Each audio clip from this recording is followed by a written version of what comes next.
Hello guys, welcome back to my channel cook with Monika में आपका स्वागत है। आज हम बनाएंगे उड़द दाल की कचौड़ी और आलू की सब्ज़ी। तो सबसे पहले हम आलू की सब्ज़ी बनाना शुरू करते हैं।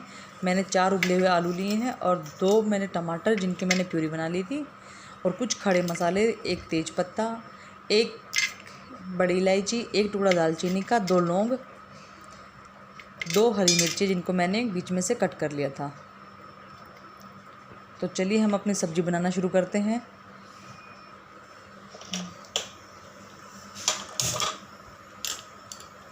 सबसे पहले हम अपनी कढ़ाई रख देते हैं। अब उसमें हमें 1 चम्मच ऑयल डाल देना है।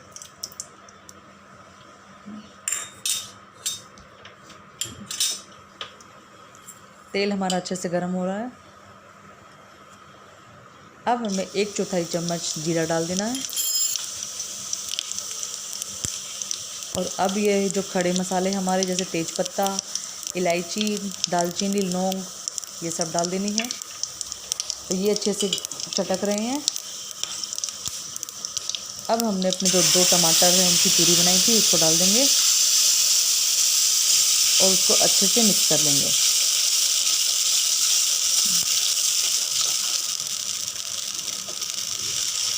हमें इसको अच्छे से मिक्स कर लेना है। और अब अपने मसाले डालते हैं। मैंने जो दो हरी मिर्च मैंने जो ये हरी मिर्च कट की थी उनको भी डाल दिया है। अब इसमें आधा चम्मच हल्दी पाउडर डाल देंगे,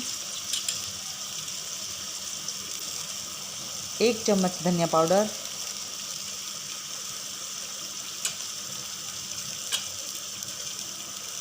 मिर्च आप अपने स्वाद के अनुसार डाल देंगे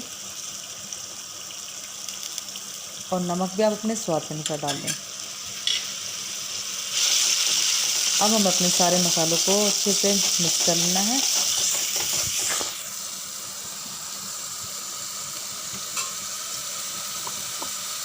अब इसमें 1/4 चम्मच हमें हींग डाल देना है। हींग का काफ़ी अच्छा टेस्ट आता है सब्ज़ी में। आलू की सब्ज़ी में हींग का बड़ा अच्छा टेस्ट आता है।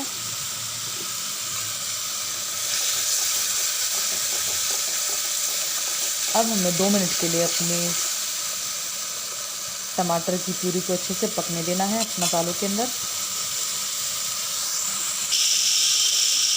अब हमें बाहर मार्केट जैसी सब्ज़ी चाहिए तो हमें थोड़ा सा उसमें कलर वाली मिर्च डाल देनी है, जिससे हमें बिल्कुल मार्केट जैसा ही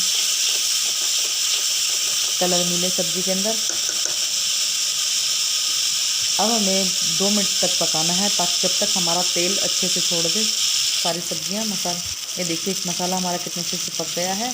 अब हमें अपने आलू को मैश करके डाल देना है। इस आलू की सब्ज़ी में मैश करे हुए आलू का ही काफ़ी अच्छा टेस्ट आता है।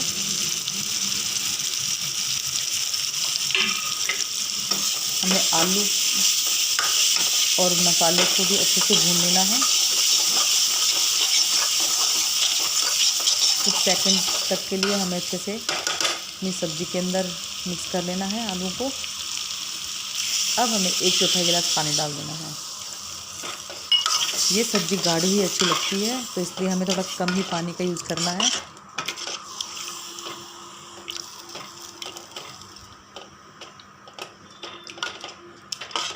और तेज़ आंच करके अब इसको अच्छे से उबाल लाना है।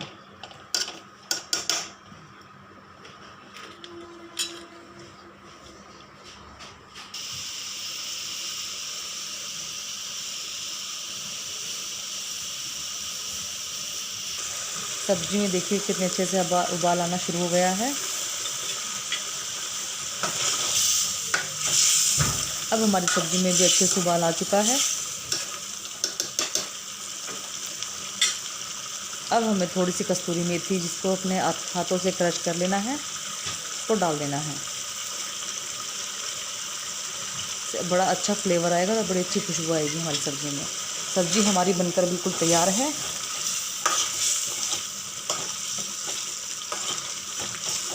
ये देखिए कितनी अच्छी सब्ज़ी बनी है हमारी, बिल्कुल भंडारे जैसी।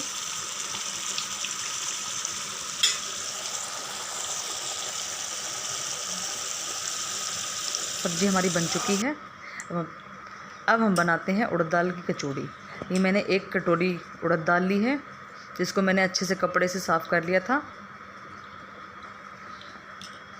आधा कटोरी ये सूजी है, 1 कटोरी ये गेहूं का आटा है और 1 ही कटोरी ये मैदा है। अब हमने जो ये उड़द दाल ली थी उसमें मैंने उड़द दाल और 1 चम्मच सौंफ डाल के उसको पीस लिया था दरदरा। अब हम अपने कोई भी बड़ा सा बर्तन ले लें, परात या कोई भी बड़ा बाउल ले लें आप, और हमें अपने सभी आटे को एक एक करके छान लेना है। पहले हमने अपने आटे को छान लिया है। अब हम अपने जो मैदा है, मैदा को भी अच्छे से छान लेंगे।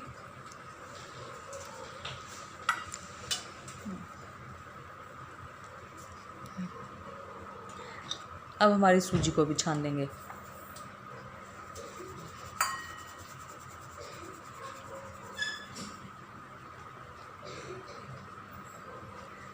अब तीनों चीज़ों को हमें अच्छे से मिक्स कर लेना है और इसमें स्वाद अनुसार हम नमक डाल देंगे।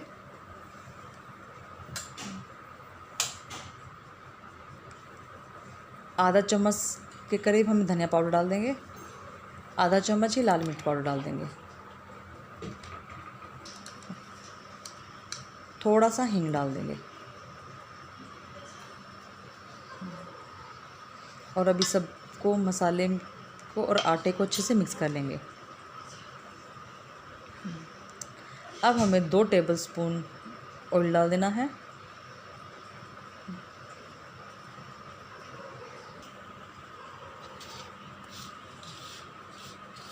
ऑयल को भी अपने हाथों की मदद से अच्छे से मिक्स कर लेना है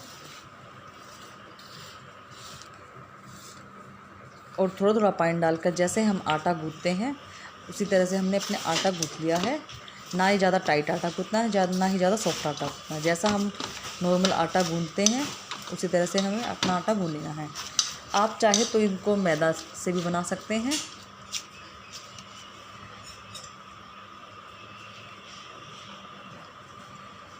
अब हमें अपने आटे को 10 मिनट के लिए किसी गीले कपड़े से ढक के रख देना है ताकि इसमें पपड़ी ना आ जाए, या आप किसी एयरटाइट डिब्बे में भी डाल सकते हैं। अब हमने अपनी जो ये उड़द दाल जिसको पीसा था, उड़द दाल और सौंफ इसको हमने पीसा था, इसकी हम स्टफिंग तैयार कर लेते हैं। उसमें मैंने ये 2 छोटे चम्मच के करीब मैंने ऑयल डाल दिया है, थोड़ा सा मिर्च पाउडर, थोड़ा सा नमक, अपने टेस्ट के अकॉर्डिंग आप नमक डाल देंगे, थोड़ा सा धनिया पाउडर डाल देंगे और 2 ही चम्मच हमें पानी डालना है।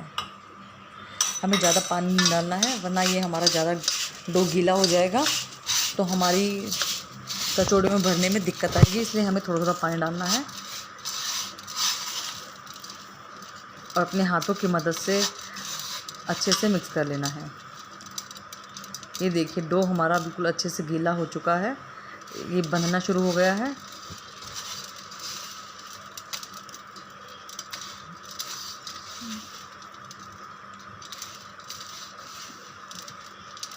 हमें बिना दाल के पीसे हुए ही ये देखिए इसी तरह से हमें डो को तैयार कर लेना है। अब हम अपनी कढ़ाई को चढ़ाकर अपना तेल गरम कर लेते हैं। हमें आटे जितनी लोई ले लेनी है,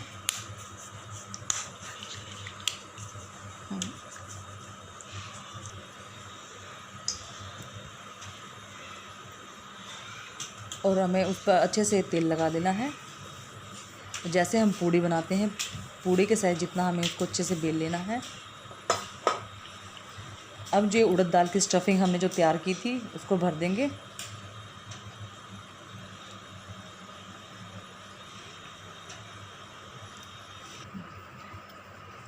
और उठाकर इसको किनारों से फोल्ड करते हुए जैसे हम पराठे की स्टफिंग भरते हैं उसी तरह से उसको हथेली की तरफ से मोड़कर बांधते हुए हथेली की मदद से इसको दबाते हुए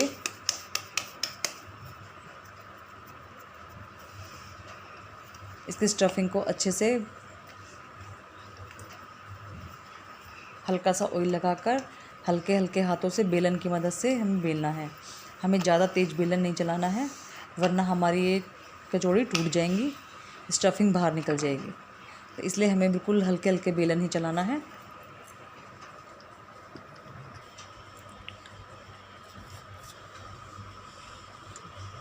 ये देखिए तेल हमारे इधर गर्म हो चुका है। अब हमें अपने तेल की आंच को बिल्कुल धीमा कर देना है और इन्हें गोल्डन ब्राउन होने तक सेकना है। हमें किसी करछी की मदद से इसको अच्छे से दबाते हुए सेकना है। ये देखिए कितनी अच्छी कचौड़ी हमारी फूलने लग गई है। ये कचौड़ी आप इतनी जल्दी बनाकर खा सकते हैं, इससे आपको ना तो उड़द दाल को भिगोना पड़ेगा और ना ही फिर आपको तड़का लगाने की कोई दिक्कत। आपको झट से फटाफट से उड़द दाल को पीसना है और उसकी स्टफिंग तैयार कर लेनी है। कभी भी जल्दबाजी में आपका कभी मन करे खाने का तो आप इस तरह से स्टफिंग तैयार करके बना सकते हैं। ये देखिए कितनी गोल्डन ब्राउन कलर की हमारी कचौड़ी बनकर तैयार हुई है। अब इसी तरह से मैं आपको दूसरी कचौड़ी बनाना दिखाती हूँ। जैसे सेम प्रोसेस में हमने जैसे पहले कचौड़ी तैयार की थी, उसी तरह हम फिर से स्टफिंग को भरते हुए किनारों को मोड़ते हुए जैसे हम पराठा बनाते हैं उसी तरह हमें हथेली की मदद से इसको दबाते हुए, आप इसको हाथ से भी बढ़ा सकते हैं ऐसे ही, या बेलन से भी कर सकते हैं, वो आपके अपनी चॉइस है।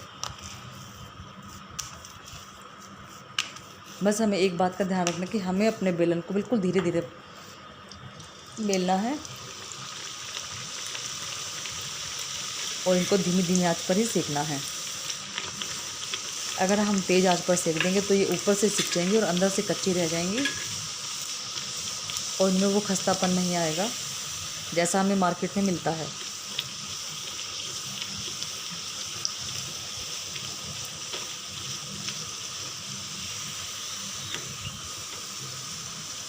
ये देखिए हमारी फिर दूसरी कचौड़ी भी फूलने लग गई है।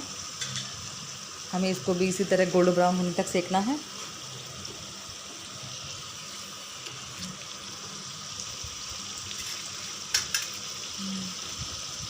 आप 2-3 कचौड़ी भी डाल सकते हैं। मेरी कढ़ाई थोड़ी छोटी है इसलिए मैं एक एक करके ही डाल रही हूँ। ये देखिए कितनी गोल्डन ब्राउन होकर हमारी कितनी अच्छी कचौड़ी सिककर तैयार हुई है।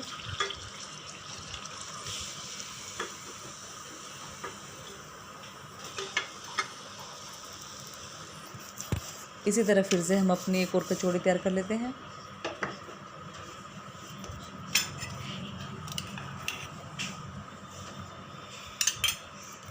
और ये स्टफिंग आप 3-4 महीने तक पीस कर रख सकते हैं। किसी एयर टाइट डिब्बे में डाल कर इसको आराम से स्टोर कर रख सकते हैं और जब भी आपका मन करे आप इसी तरह से स्टफिंग को तैयार करें और बनाकर एंजॉय करें। आप कभी भी कोई भी मेहमान आए या आपका मन करे आप इस कचौड़ी को बनाएं और खाएं और एंजॉय करें। इसी तरह से एक एक करके हम अपने सभी कचौड़ियों को इसी तरह से बना लेंगे।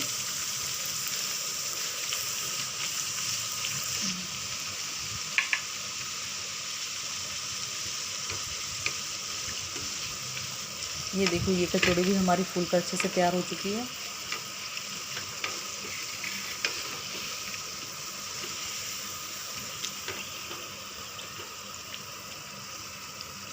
बस हमें इसको धीमी धीमी आंच पर ही सेकना है, हमें कोई जल्दबाजी नहीं करनी है। जितना ये धीमी धीमी आंच पर सेकेंगी उतनी ही खस्ता और करारी बनेंगी।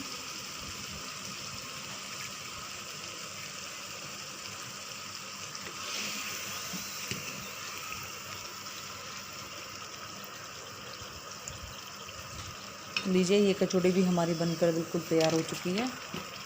इसी तरह से हमने अपनी सभी कचौड़ियों को बनाकर तैयार कर लिया है। अब हम इसकी प्लेटिंग कर लेते हैं।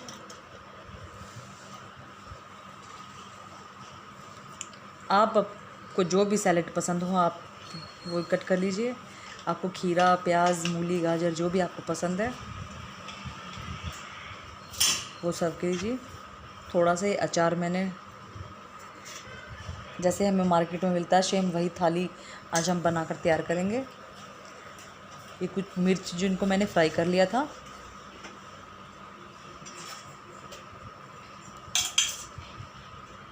और अब हम अपनी सब्ज़ी को डाल लेते हैं, जो सब्ज़ी मैंने बनाई थी, और अपनी कचौड़ियों को डाल लेंगे। अगर आपको मेरी ये कचौड़ी की रेसिपी पसंद आई हो तो प्लीज़ इसे लाइक कीजिए, शेयर कीजिए और सब्सक्राइब कीजिए, और कमेंट करके मुझे बताइए, और बनाइए और खाइए अपने घर में, मुझे बताइए कि कैसी बनी है।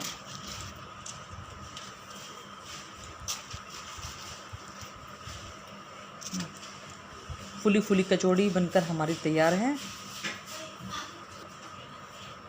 तो आप सब भी खाइए और एंजॉय कीजिए और मुझे बताइए कि कैसी बनी।